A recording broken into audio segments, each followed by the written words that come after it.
CCN news 24 के सभी दर्शकों को मेरा नमस्कार। दर्शकों, जैसा कि आप जानते हैं, भारत की राजधानी दिल्ली में मानवता को शर्मसार करने वाली एक और घटना देखने को मिली है, जो कि 31 दिसंबर 2022 की रात को घटित हुई थी, जिसमें ऐसा दिखाया गया था कि एक 20 वर्षीय लड़की जिसका नाम अंजलि है, उसको 4 से 5 किलोमीटर, कोई कह रहा था 4 किलोमीटर, कोई कह रहा था 8 किलोमीटर, कोई कह रहा था 12 किलोमीटर तक एक गाड़ी के नीचे, बलेनो गाड़ी के नीचे घसीटा गया और जिससे उसकी हत्या हो गई।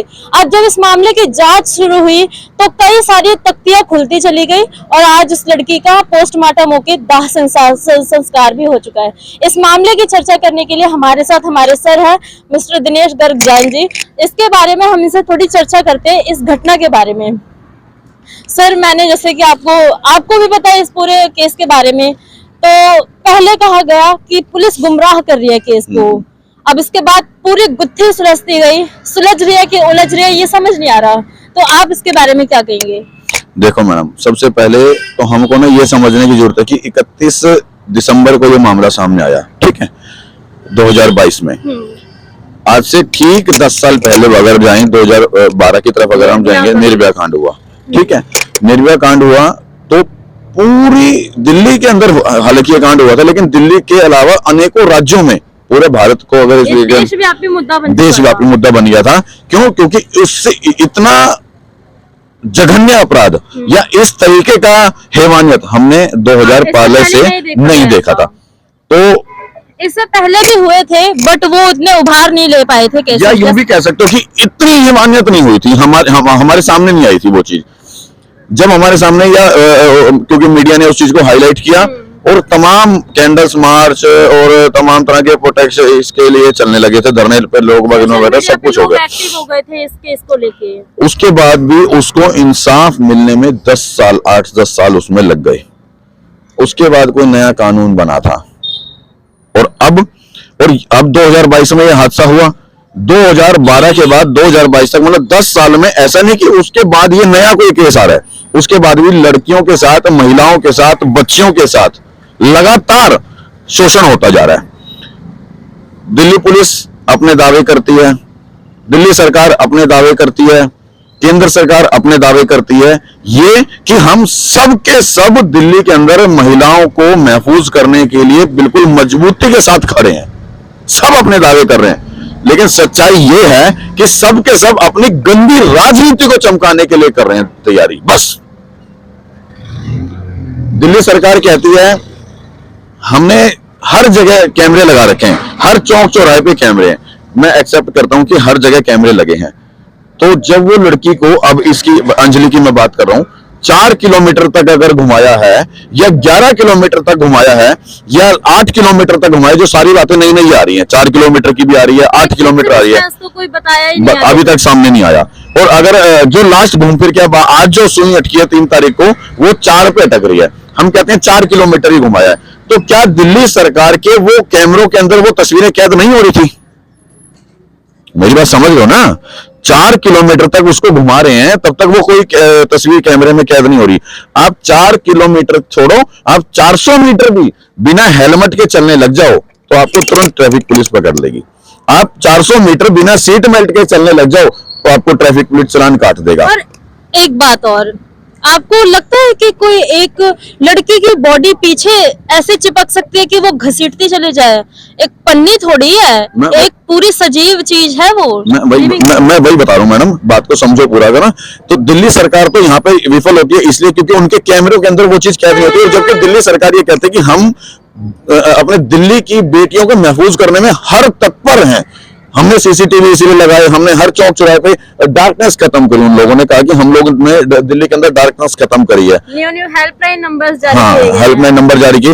तमाम वो चीजें सब विफल होती नजर आती हैं जब अनेकों समस्याएं हमारे सामने या इस तरह के हादसे हमारे सामने आते हैं। निर्भया कांड, श्रद्धा का कांड ले लो, उसके बाद ये किरण नेगी का कांड बीच में सामने आया था और अब इसका आ गया, अंजलि का सामने आ गया। और कोई जरूरी नहीं है कि अब ये अंजलि का कांड आ गया उसके बाद अब कोई कांड होंगे ही नहीं।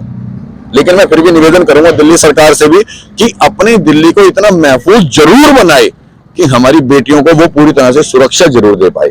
अब देखो केंद्र सरकार की बात करते हैं, हमारी दिल्ली पुलिस आती है केंद्र के हाथ में, मतलब केंद्र कहती है हमारी कि भाई पुलिस हमारी महफूज है, और पुलिस भी कहती है कि हम लोग इतने मजबूती के साथ काम कर रहे हैं, हमारी आंख और कान बने, और हम जो है 24 घंटे आप लोगों की सेवा में तत्पर हैं। तो कहां तत्पर है भाई?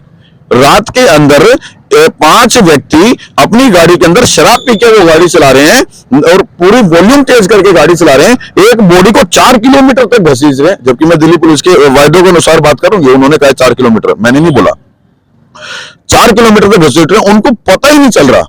दूसरी बात, जब वहां पे जो जिसकी एक दुकान है वहां पे, वो मेरे ख्याल से हलवाई टाइप का कोई व्यक्ति है, उसने देखा है और 100 नंबर पे फोन किया है, 112 पे फोन किया पुलिस को, उसके बावजूद भी पुलिस ने वहां पर 2 घंटे लगा दिए पहुंचने में।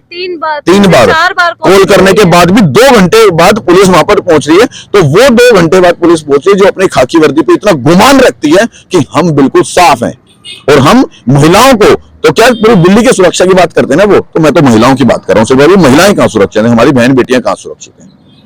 दोनों सरकारें विफल हैं, आम आदमी पार्टी दिल्ली सरकार भी और केंद्र सरकार की पुलिस भी, दोनों बिल्कुल विफल हैं। और ये पहला नहीं हुआ आंकड़ा कि केंद्र सरकार के ऊपर मैं उंगली उठाऊं कि दिल्ली को लेकर नहीं, यूपी के अंदर हाथरस में हादसा हुआ था, अनेकों राज्यों के अंदर इस तरह के हादसे होते जा रहे हैं, तो केंद्र सरकार कहां है वो? और हैदराबाद का एक ऐसा केस देखा गया था जहाँ पे प्रियंका रेड्डी नाम की एक लड़की के साथ ये रेप किया और उसको जला दिया था। वहां पे पुलिस के द्वारा एनकाउंटर करके उन अपराधियों को मार भी डाला गया था, लेकिन आज तक इतने जघन्य अपराध होते जा रहे हैं, दशक हो चुका है। मैं एनकाउंटर की बताता हूँ आपको। प्रियंका रेड्डी के साथ जो हुआ, उसके बाद एनकाउंटर हुआ था, वो इलीगल तरीके से हुआ था, लीगल तरीके से एनकाउंटर नहीं हुआ था। उनको पहले खेतों में भगाया गया था और पीछे से उनको गोली मारी गई थी, एनकाउंटर जो हुआ था। अगर जो हमारी केंद्र सरकार है या हमारे मोदी जी, मैं निवेदन करता हूं मोदी जी आपसे हाथ जोड़ के कि अगर आप लोग लीगल तरीके से उसका कानून बना दो ना, कि अगर इस तरह का कल को कोई जघन्य अपराध करता है और उसका हमें पता लग जाता है कि हाँ इसने ये अपराध किया है, तो उसको सीधा शूट कर दो ना, फिर एनकाउंटर वाला शब्द नहीं रहेगा, फिर ये कानून बन जाएगा, लॉ बन जाएगा कि हाँ अगर कल को इस तरह का कोई अपराध करता है तो उसके साथ सीधा उसको फांसी सजाई जाएगी, बजाय कि हमने एनकाउंटर कर दिया, क्योंकि एनकाउंटर कोई लीगल प्रोसेस नहीं है। एनकाउंटर जब किया जाता है, लेकिन जब न्याय नहीं मिलता तो लोग, निर्भया के केस में भी देखा गया था, एक मास्टरमाइंड था बंदा जिसको जेल में जाने के 2 से 3 दिन बाद ही मार डाला गया था।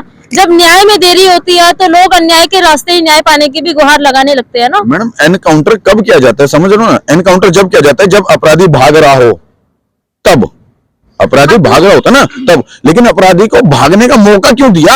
आपको जब ये लॉ निकाल दोगे कि साला जब कोई इस तरह का गलत काम करेगा, रेप करेगा, उसको सीधा शूट कर दिया जाएगा, फांसी पर चढ़ा दिया जाएगा।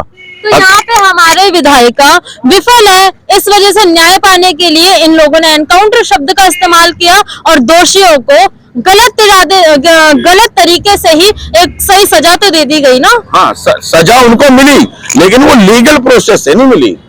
सजा तो मिली है। आप ये देखो मैम, अब क्या नाम है, 5 को भगाया पहले और फिर एनकाउंटर किया। और क्यों भगाना पड़ा? क्योंकि हमारा कानून मजबूत नहीं है। और अगर कानून ये मजबूत होता कि क्या नाम है, इनको पता लग गया कि इन्होंने ये गलत काम किया, तो सीधा अगले दिन इनको फांसी की सजा सुनाई जाएगी। तो ये एनकाउंटर वाला करना पड़ता क्या? और एनकाउंटर करने की क्या हर एक सख्त कानूनों की आवश्यकता है। हाँ, वही मैं कह रहा हूँ, एनकाउंटर कोई सोल्यूशन नहीं है कि एनकाउंटर होगा तो वो सोल्यूशन है। अगर कानून ऐसा बन जाए तो शायद अपराधी अपराध ही नहीं करेगा। अपराध को रोकने के लिए हम बात कर रहे हैं यहाँ पर। अपराध होने के बाद हम क्या करें, वो इलाज नहीं है कि एनकाउंटर कर दिया या क्या कर दिया। अपराध को रोका कैसे जा सके? जब अपराध जब रुक पाएगा ये, जब कोई सॉलिड कानून ऐसा बनाया जाए कि अपराध उसका घोषित होने के बाद या पता लग जाए कि इसने अपराध किया है, जघन्य अपराध किया है, तो उसको सीधा फांसी की सजा सुनाई जाए, ताकि अपराधी 100 बार सोचे कि मैंने जो किया है वो गलत किया है, ताकि दोबारा अपराधी अपराध ना कर पाए। ऐसा देखा जा रहा है कि अब जो लड़की है अंजलि, उसकी आज पोस्टमार्टम रिपोर्ट्स भी आ चुकी है और एक सीसीटीवी फुटेज भी वायरल हो रही है, जिसमें ऐसा दिखा है कि वो ओयो में से आ रही है अपनी एक सखी के साथ, और ये भी कहा है कि ड्रंक है। और पोस्टमार्टम रिपोर्ट में आया कि उसके साथ रेप नहीं हुआ। तो आपको लगता है कि कुछ ऐसी पॉसिबिलिटीज बन सकती है, ऐसा हो सकता है? 31 तारीख की रात को जब ये हादसा हुआ, तब तक ये पता लग रहा था कि ये जो लड़की है ये इवेंट्स वगैरह में मतलब हाँ इवेंट्स वगैरह के काम में वर्किंग है, और वहाँ पे इवेंट्स मैनेजमेंट करती है कुछ यहाँ पे, या कुछ ये भी पता लगा था मेरे को तो कि ये फूल वगैरह वहाँ पे करती है, मतलब उसको साथ सजावट का भी कुछ काम करती है। और ये भी था कि ये लड़की अकेली है और अपने घर परिवार को चलाती है, इसके पिताजी नहीं है घर पे। ये बहुत समझने की जरूरत है हमारे को, इसके पिताजी ने, तो लड़की अकेली है, मजबूर है। सरकार कोई घर में हमारे को राशन नहीं डाल के दे रही, चाहे वो दिल्ली सरकार या केंद्र सरकार, कोई भी हमारे घर में राशन हमें मेहनत करनी पड़ती है, तो कमाना पड़ता है, और हम अपने टैक्स के पैसे से इन लोगों का घर चलाते हैं। उसके बाद अब वो लड़की गई अपने जॉब पे, काम पे गई, उसकी मजबूरी है कि उसको वो काम करना पड़ता है। अब जब मामला अब ये सामने आया, पहले तक तो वो था कि भाई वो इवेंट मैनेजमेंट का काम करिए। आज जो वीडियो वायरल हो रहा है फुटेज सीसीटीवी का, वो हो रहा है कि क्या नाम है, वो किसी ओयो में जा रही है। फुटेज में वो लड़की का फेस बिल्कुल भी क्लियर नहीं दिख रहा है वैसे तो। नहीं, वहाँ पे जो उसका जो ओयो का मालिक है उससे बात हुई है वहाँ पे पत्रकारों की, उसने बताया है कि हाँ ये लड़की यहाँ पे थी, इसकी फ्रेंड थी, और इनके बीच में आपस में कुछ कहासुनी हुई है, लड़कों के साथ कुछ कहासुनी हुई है, और तब ये बाद में फिर नीचे जाके, होटल के नीचे जाके भी ये लोग आपस में लड़ने टाइप का कर रहे थे, कहासुनी टाइप का कर रहे थे। फिर नीचे से क्या हुआ उसको नहीं पता था। 31 तारीख की घटना है रात की, 3 तारीख को फुटेज ली जा रही है। मतलब जो मुझे लग रहा है पर्सनली तौर पर बता रहा हूँ, 31 तारीख को ये जघन्य अपराध, ये कोई चोरी मर्डर डकैती नहीं थी, ये रेप से भी बढ़कर था। अगर रेप नहीं हुआ है, अगर रेप नहीं हुआ है तो उससे भी बढ़कर था कि 4 किलोमीटर तक दिल्ली जैसे शहर के अंदर, महानगर के अंदर उसको घुमाया जा रहा है, मतलब डेड बॉडी लेकर के। और 31 तारीख को यहाँ पे ही होता है, तो 31 तारीख को वहां पे फुटेज चेक नहीं होती, 1 तारीख को फुटेज चेक नहीं होती, 2 तारीख को फुटेज चेक नहीं होती, 3 तारीख को फुटेज चेक हो रही है। कहीं ऐसा तो नहीं है कि मुजरिमों में एक बंदा बीजेपी के लिंक का है, तो इस वजह से मामले को दबाया जा रहा हो? बिल्कुल हो सकता है। यहाँ तो क्या नाम है, वो उसका नाम है सुनील मित्तल करके, मेरे ख्याल से मनोज मित्तल नाम है उसका, और वो भारतीय जनता पार्टी का एक तो वो नेता है, वहां का स्थानीय नेता है। उसके बाद वो सट्टेबाजी में भी, आपने बिल्कुल सही बताया कि सट्टेबाजी में भी वो लिप्त है कहीं ना कहीं। अब और बाकी के 4 आरोपी, 5 हो गए, 5 की सीसीटीवी फुटेज निकालने में 3 दिन लग गए दिल्ली पुलिस को, और एक को तो अभी तक रिप्रेजेंट भी नहीं किया सामने लाके। अब इन चीजों को लेकर के कहीं ना कहीं दिल्ली पुलिस के जो दावे है ना वो खोखले नजर आते हैं। सवाल क्यों खड़े हो रहे हैं दिल्ली पुलिस के ऊपर? क्योंकि क्या नाम है, सीसीटीवी निकालने में पहले तो इतना टाइम क्यों लगा? दूसरा, अगर उन आरोपियों ने जब अपने आप उन्होंने ये पता लगा लिया, दिल्ली पुलिस को ये पता लग गया कि ये 5 आरोपी हैं, इन्होंने ये काम किया है, डेड बॉडी लेके घूमे हैं, तो फिर किस बात का ड्रामेबाजी 4 दिन लटकाने का? हमारी कानून व्यवस्था लाचार है ना, क्योंकि कानून व्यवस्था ने ये कहा है कि आप पहले इनका वो करो, क्या नाम है, रिमांड लो, फिर इनसे पूछताछ करो, उसके बाद 3 दिन के बाद इसको पोस्टमार्टम, आज यहाँ पे दाह संस्कार किया उसका। उस माँ से पूछो मैडम, वो माँ आज भी इस चीज को एक्सेप्ट नहीं कर रही है कि मेरी बेटी के साथ मतलब क्या नाम है, रेप नहीं हुआ। वो माँ आज भी इस चीज को लेकर तैयार है कि मेरी बेटी के साथ कहीं ना कहीं रेप हुआ है। वो माँ, कौन नहीं मानेगा कि उसके साथ रेप नहीं हुआ? अगर एक लड़की, पहला तो गाड़ी के नीचे मैग्नेट थोड़ी है वो जो लोहे से जाके चिपक गई, पहला तो ये है। उसके बाद वो चिपकी और 4 किलोमीटर तक घसीटते रहे, उनको पता नहीं चला। ये तो पॉसिबल ही नहीं है। एक्सीडेंट के बाद ऐसा तो कोई एक्सीडेंट नहीं देखा कि एक स्कूटी और कार में एक्सीडेंट हुआ और लड़की पीछे नीचे चिपक गई। आप और मैं अनेकों बार खबर पे जाते हैं, बिल्कुल जाते हैं ना, पत्थर भी आता है तो हमें पता लग जाता है, और अगर कोई छोटा सा पिल्ला, कोई जानवर कुछ भी आता है तो उसका भी पता लग जाता है, हम गाड़ी रोकते हैं।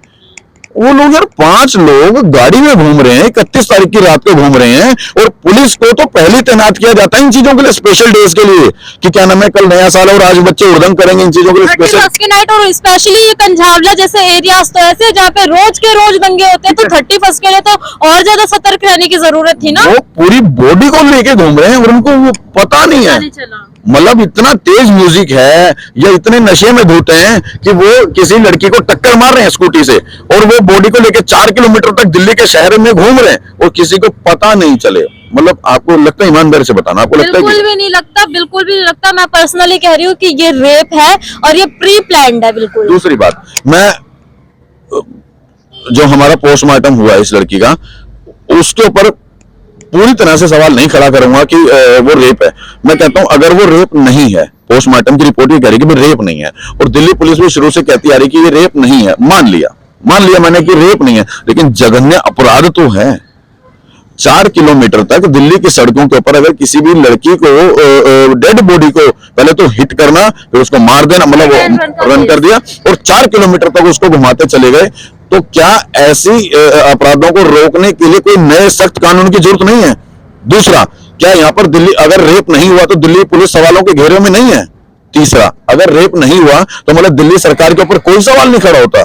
चौथा, अगर रेप नहीं हुआ तो इसका मतलब जो हुआ, तो इससे मतलब हम ये मान लें कि दिल्ली की बेटियां महफूज हैं। ये तमाम चीजें ना, रेप बेशक हुआ या नहीं हुआ, मैं उन चीजों पर नहीं जा रहा। अगर पुलिस की बात कर रहा हूं मैं, तो नहीं भी हुआ तब भी दिल्ली में बेटियां कहां सुरक्षित हैं। आपको एक लड़की हो, अब मेरे को कई बार, ईमानदारी से बता रहा हूं, कई बार आप मेरे साथ जाते हो, आप खबर पे जा रहे हो मेरे साथ, कहीं पे भी जा रहे हो, दफ्तर में स्टाफ है, लड़कियां कहां महफूज रहेंगी? खुद को मन करेगा मैं रात को 11 बजे 12 बजे 2 बजे खबर पे जाऊं? लड़की कोई जाएगी बाहर? अगर इस तरह का हादसा होगा, उसके साथ रेप नहीं हुआ, कोई माँ बाप भेजेंगे? बताओ। माँ बाप तो इनसिक्योर होंगे ही, ऑब्वियस सी बात है। ये तो यही समस्या है बस। जिस दिन हम लोग इन चीजों को समझ लेंगे और हमारी कानून व्यवस्था में जिस दिन मजबूती से कोई लॉ नहीं बनेगा, जब तक ये अपराध बढ़ते चले जाएंगे, फिर चाहे वो निर्भया का हो, फिर चाहे वो डॉक्टर प्रियंका रेड्डी का हो, या अब ये जो अंजलि हुई है ये हो, और हो सकता है ना जाने कितनी अंजलि और तैयार हो जाएंगी, जब तक कोई सख्त कानून नहीं बनेगा। सख्त कानून बनने में इतनी देर क्यों हो रही है? 1 दशक हो चुका है। इन दशक के बीच में इतने भयावह केस देखने को मिल रहे हैं कि एक से एक ऐसे केसेस आ रहे हैं जो रूह को कपा दे रहे, बिल्कुल। कभी 35 टुकड़े, कभी कुछ कभी कुछ। क्यों नहीं सख्त कानून बन पा रहे देश में? ऐसे तो सीए एनआरसी जैसे कानून आने को राजी हो जाते हैं देश में। एक महिलाओं के सशक्तिकरण के लिए कोई सख्त कानून नहीं लाया जा सकता? लाना चाहिए ना। मेरे को तो लगता है कि ये लोग इसलिए नहीं ला रहे क्योंकि इन लोगों को अपनी राजनीति चमकाने से पहले समय मिल जाए, तब ये लोग हमारी देश की बेटियों के साथ सोचे ना। इन लोगों को तो अभी पड़ी है कि मेरे को अपनी पार्टी को जिताना है, बीजेपी को लगा कि मेरे को, मोदी जी को लगा बीजेपी को जिता के रखना है, 2024 में भी मुझे अपनी ही सरकार बनानी है। और यहाँ पे केजरीवाल जी को पड़ी है कि मैं प्रधानमंत्री बन जाऊं, राहुल गांधी जी को लगी है कि मैं प्रधानमंत्री बन जाऊं, उन लोगों को पड़ी है कि हम कोरोना का हवाला देकर के इनकी भारत जोड़ो यात्रा रोक दें। मतलब तमाम पार्टी के लोग हैं ना, वो सिर्फ अपनी पार्टी के लिए काम कर रहे हैं, बजाय कि देश में ये देखने के हम इन अपराधों को कैसे रोक सके। और जिस दिन सदन के अंदर बैठ करके ये लोग, नेताजी लोग, ये बैठ के विचार करेंगे ना हमें महिलाओं के साथ होने वाले अपराधों को रोकने के लिए क्या कानून बनाना है, तो 24 घंटे का वक्त भी नहीं लगेगा नया कानून बनने में। जहां तक बात रही राजनीति चमकाने की, अगर महिलाओं के लिए एक ठोस कानून आता है हमारे देश में, तो इससे बढ़िया बात क्या होगी? महिला वोटर्स तो सारी आपके पास ही आएंगी। तो क्यों नहीं बना पा रहे आज तक इतने कठोर कानून? सऊदी अरब में देख लीजिए, शरिया कानून चलता है, वहां पे किसी की हिम्मत नहीं है कि ऐसा महिलाओं के साथ कोई जघन्य अपराध कर सके। बिल्कुल उस तरह के कानून की बहुत ज्यादा सख्त जरूरत है मैडम। अगर एक बार सख्त तरीके से कोई भी कानून महिलाओं की सुरक्षा के लिए बन जाता है, मैं ये नहीं कह रहा कि क्या नाम है, आज किसी ने किसी लड़की का रेप हुआ और उसने किसी को पर आरोप लगाया, उसको तुरंत शूट कर दो, मैं ये नहीं कह रहा, या उसको तुरंत फांसी दे दो। अगर उसका पहले तो इस तरह के जो केस है वो फ्रीज ऑफ फास्ट ट्रैक कोर्ट के अंदर जाने चाहिए, मतलब कोई विलंब होना ही नहीं चाहिए। और जैसे फास्ट ट्रैक कोर्ट के अंदर वो जाता है मामला, तो तुरंत जब पता लग जाता है कि हाँ इसने ये काम किया है, तो फिर कोई जेल, कोई सुनवाई, ये सब फाइलें बंद कर करके सीधा उसको फांसी चढ़ा देना चाहिए व्यक्ति को, बस। और वो कानून बहुत बढ़िया है कि जो अन्य राज्यों के अंदर इस तरह का है कि क्या नाम है, वहां पे सीधा फांसी दे देते हैं, उसको सीधा शूट कर देते हैं, वो बहुत बढ़िया है। यही कानून हमारे भारत के अंदर होना बहुत जरूरी है, बस। अभी जो लड़की अंजलि है, 20 साल की लड़की है, और इसके 2 छोटे भाई बहन है, और घर की अकेली अर्नर थी, फादर नहीं थे इनके। तो क्या लगता है कि सरकार के द्वारा इस बच्ची को कोई मुआवजा दिया जाएगा? मुझे लगता तो नहीं कि दिया जाएगा। दिल्ली के अंदर मुंडका के अंदर अग्निकांड हुआ था, और न जाने उससे पहले कितने कांड हुए, उसके बाद कितने कांड हो गए। दिल्ली सरकार अपने वादे कर देती है कि हम लोग इतना मुआवजा देंगे, मोदी जी अपना मुआवजा देने की घोषणा करके आ जाते हैं, लेकिन ये लोग सबसे बड़ी लीपोल छोड़ते हैं वहां कि ये लोग ये नहीं बताते कि हम कब देंगे, कब देंगे नहीं बताते। अरे इन लोगों को अगर देना ही है तो वहां पर पहुंचे, और जब ये इन्होंने देख लिया कि हाँ ये पीड़ित परिवार है, तो वहीं पे चेक काट के इनको अकाउंट में डालो ना। अकाउंट नंबर लेकर के तुरंत भी तो पैसा डाला जा सकता है। मोदी जी के पास पैसे कम है या दिल्ली सरकार के पास पैसे कम है, किसी भी सरकार की बात कर रहा हूं मैं, वहां पर जाकर तुरंत पैसे डाल दो ना, अकाउंट नंबर उनके खाते में पैसे डाल दो। विलंब किस बात का? बाद में देंगे, बाद में देंगे, बाद में देंगे, कब? डेट तो बताते नहीं ये लोग। अब मुंडका अंदर जो अग्निकांड हुआ, आज तक पैसे नहीं मिले मैडम किसी को, आज तक पैसे नहीं मिले, कब मिलेंगे ये भी नहीं पता। गरीब आदमी चक्कर काटता रह जाएगा, इसका परिवार इंसाफ के लिए गुहार मांगता रह जाएगा अंजलि का। बिल्कुल। और तो अंजलि के परिवार को बदनाम किया जा रहा है। आप देखो अंजलि को बदनाम किया जा रहा है क्या कि वो ड्रंक थी, एक लड़की रात में ड्रंक करके निकली क्यों? एक तो सबसे बड़ा पहला लालछन यहीं पे लग गया था कि इस लड़की को रात को घर से निकलने की क्या जरूरत थी, ये पार्टी करने गई क्यों? अब एक ये बात पता चल गई कि वो ड्रंक थी, तो अब पूरी तरह से केस घूम चुका है। यहाँ पे लड़कों की कोई बात नहीं कर रहा, अब यहाँ पे बात आ गई पूरी कि सारी गलती लड़की की ही है।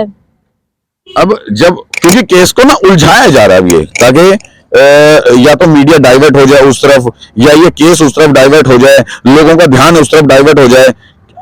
लड़की ने माना, मैंने कहता हूँ लड़की ने चाहे वो शराब पी रखी थी, मैं ये भी कहता हूँ पहली बात तो लड़कियों को भी शराब नहीं पीनी चाहिए, ना लड़कों को पीनी चाहिए, मैं फिर भी क्लियर कहूंगा किसी को भी नहीं पीनी चाहिए। और अगर उस टाइम लड़की ने भी शराब पी रखी थी तो लड़की का ही गलत है क्या टोटल सब कुछ, या वो लड़के बिल्कुल सही है? इसका मतलब पांचों भी तो ड्रंक करके बस तो फिर केस में एक लड़की को क्यों शामिल किया जा रहा है कि जबरदस्ती? उसके बाद यहाँ पर दाह संस्कार हुआ है, आपको पता है कब हुआ? ये दिन छिपने के बाद। यहाँ पर जो दाह संस्कार हुआ है वो दिन छिपने के बाद हुआ है। इतनी जल्दबाजी, इतनी फुर्ती में। और हमारे रिचुअल्स के अकॉर्डिंग शाम को तो दाह संस्कार किया भी नहीं जाता, लेकिन ये जल्दबाजी में हुआ ना। और मुझे तब ऐसा लगता है कहीं ना कहीं भारतीय जनता पार्टी का वो जो मनोज मित्तल नाम का जो व्यक्ति है, हैवान है, व्यक्ति मत कहो उसको, हैवान को, कुत्ता कहो उसको, कि जो इसके अंदर शामिल था ना जघन्य अपराध में, दरिंदा कहो उसको, कि वो कहीं ना कहीं हो सकता है इसमें भारतीय जनता पार्टी टोटल तरीके से इस केस को ठंडा करने में, शांत करने में या उलझाने में भी हो सकता है पूरा सहयोग कर रही होगी। लेकिन मोदी जी से निवेदन करूंगा कि ऐसा ना करके देश की बेटियों को देश की बेटी ही बनने दें। और क्यों, कहीं ना कहीं अगर आप ही तो मैं तो नाराज है ना, पढ़ेगी बेटी बढ़ेगी बेटी, तो ऐसे कहाँ पढ़े, बचाओ बेटी पढ़ाओ, कहाँ पे, कहाँ से बचेगी और कहाँ से पढ़ेगी? वो कोई बेटी सुरक्षित नहीं है दिल्ली के अंदर तो खासकर। आज हम देखने गए थे राहुल गांधी की भारत जोड़ो यात्रा निकली है, तो राहुल गांधी जी के ही पीछे, आगे पीछे 1000 से ज्यादा अर्धसैनिक बल, सैन्य बल, ये सब है। एक व्यक्ति के लिए 1000 व्यक्ति है, और एक लड़की के लिए 2 पुलिस वाले भी नहीं थे 31st की नाइट को। ये कहाँ तक जाया जाए? पुलिस वाले तो थे मैडम, पता है कहाँ होते हैं पुलिस वाले? जहाँ पे इनका हफ्ता वसूली चलता है, जहाँ पे देख लिया कि ड्रंक टेस्ट पास हो गया, पैसे मिलने हैं वहाँ। हेलमेट चेक करना हो तो तुरंत पुलिस खड़ी है, चालान काटना है तो, आरसी लाइसेंस चेक करना है तो पुलिस है, और आपकी सीट बेल्ट चेक करनी है तो पुलिस है। इन चीजों के लिए पुलिस है, लेकिन भ्रष्टाचार को रोकने के लिए पुलिस नहीं है, अपराधी को पकड़ने के लिए पुलिस नहीं है। भ्रष्टाचार बढ़ाने वाली ही दिल्ली पुलिस सबसे बिल्कुल सच्चाई है। अभी शराब का मुद्दा आपने मेरे को बताया कि लड़की ने भी शराब पी रखी थी, लड़के ने भी पी रखी थी, अरे बिकवाना बंद कर दो ना। जब शराब होगी नहीं, बिकेगी नहीं, तो पियेंगे कहां से? जे कॉलोनी के अंदर हर घर के अंदर गलत काम होते हैं। जे कॉलोनी में हर घर के अंदर कहीं पे गांजा बिक रहा है, कहीं पे स्मैक बिक रही है, कहीं पे शराब बिक रही है, तो जे कॉलोनी बदनाम है। दिल्ली पुलिस वाले भी कहेंगे अरे ये जे कॉलोनी है तो लोग करते ही ऐसा काम है। करवाता कौन है? करवाते भी तो तुम ही हो। जिस दिन पहले घर में शराब बिकनी शुरू हुई थी, उसी दिन उस व्यक्ति को पैसे ना लेकर के उसके ऊपर कार्रवाई की होती तो दूसरा घर शराब बेचने की हिम्मत ना करता। ये लोग करते क्या है, पैसा लेते हैं और छोड़ देते हैं, इसलिए अगले घर की, दूसरे घर की, तीसरे घर की हिम्मत बढ़ जाती है, फिर वो जे कॉलोनी बदनाम हो जाती है। लेकिन हम ये नहीं देखते कि दिल्ली पुलिस बदनाम है, क्योंकि पुलिस ये काम करवा रही है ना। पुलिस हमारी सही हो, हमारी कानून व्यवस्था सही हो, तो ये निर्भया कांड ना होते, ये अंजलि के साथ ये कांड ना होता, तो ये हादसे ना होते। चाहूंगी कि दिल्ली में नहीं, हमारे पूरे देश में महिलाओं के सशक्तिकरण के लिए सख्त से सख्त कानूनों का निर्माण किया जाए। धन्यवाद।